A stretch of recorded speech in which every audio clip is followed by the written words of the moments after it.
Ganito ko ginagawa ang dishwashing liquid ko. After ma-mix ko ang lahat ng 13 components, importante yung may antibac at saka yung degreaser, papaalis ng sebo sa ating mga hugasin.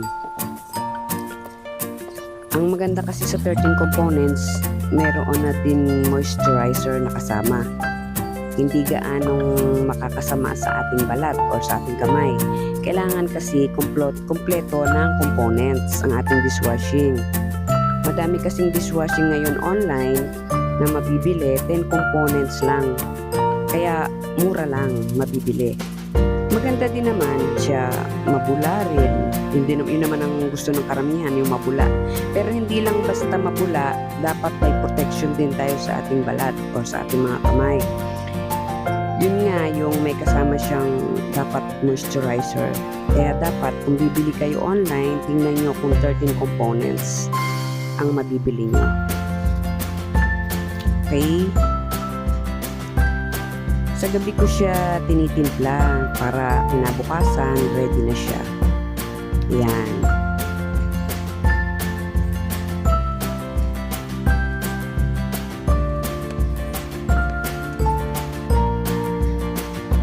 Ayan, okay na.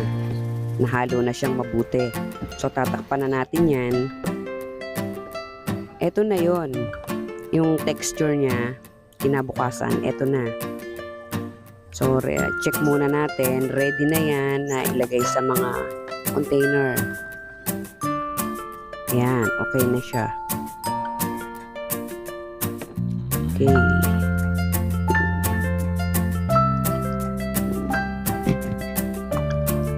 Malaking tulong din naman kahit papano may konting dagdag kita tayo, pandagdag din sa ating budget.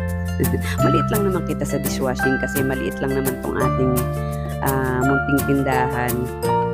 Konti-konti lang, at least kahit paano may dagdag pang budget. Malay nyo, in God's will lumaki din, di ba? Ganoon naman tayo eh, nangangarap din naman tayo na magka-business ng malaki. Ayan, ready na siya. Ilagay sa container.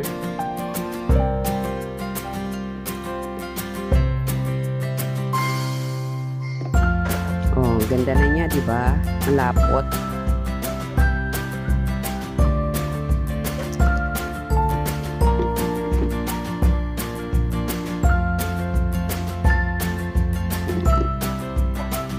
So, paglalagay ko sa container,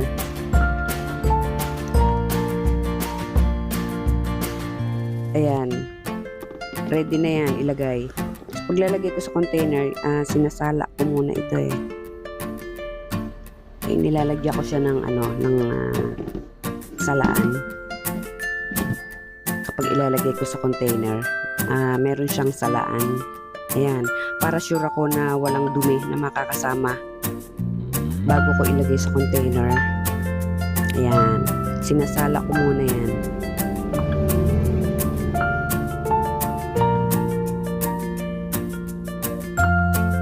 Ayan.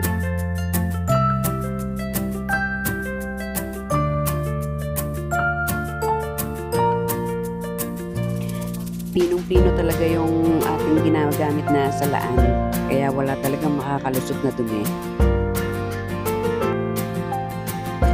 Medyo mabagal nga lang yung paglusot niya kasi nga malapot ang ating dishwashing. Pero okay lang naman. Nakakalusot din naman.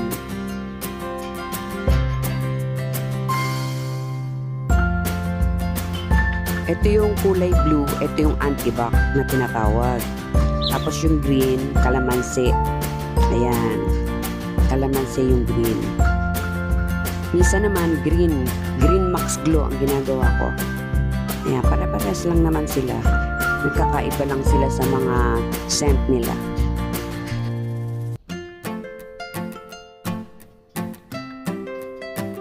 Dalawa lang yung tinitimpla ko. Susunod naman yung yellow, lemon, at saka yung unscented, yung walang kulay at walang amoy. Dala-dalawa lang ako kung magtimpla. Kasi hindi natin pwedeng pagsabay-sabayin lahat kasi kulang yung ating mga container. Ayan, ganyan siya kabula. tira-tira lang yan sa container habang nililinis ko. Konti na lang yung naiwang sabon dyan habang nililinis ko ang bula. Yun naman yung mga pinaglinisan ko sa container, yun naman yung ginagamit ko sa bahay. Panligpit at saka panlinis sa mga CR. Hindi lang siya magandang panligpit sa ating mga hugasan sa kusina. Maganda rin talaga siyang panlinis sa buong bahay.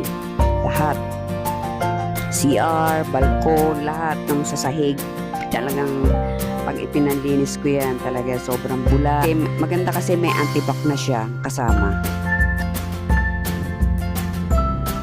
Maganda rin naman siyang pagkakitaan. Kasi hindi naman ako kaya mura lang yung benta ko kasi hindi naman ako umuupa. Andito lang naman ako nakapwesto sa bahay ko. Ayan, dito lang ako nagre-refill sa bahay. Madalas may bumibili sa akin, 10 pesos nga lang eh. May dalang sariling bote. Kaya okay lang naman ang kita niya. Maganda naman ang kita. Lalo na kung mapapalago mo, maganda ang kita niya. Kaya lang, dami na rin kasing gumagawa nito. Pero iba-iba naman kasi tayo ng diskarte pagdating sa sariling hanap buhay. Ayan yung ating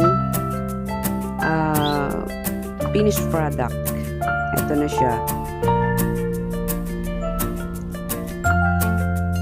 Yan yung nilalagay ko sa sa bote ng soft drinks. Yan yung 1.5. So nakakatipid tayo dyan. Pag bote, malilinis naman yan. And then bago ko naman yan lagyan ay nililinis ko munang mabuti ang mga bote na yan. At sure naman ako malilinis yung bote naman na nilalagyan ko. Iniiba ko na lang yung cup niya, may sealed syempre. At 45 pesos lang. Yan, sa galon.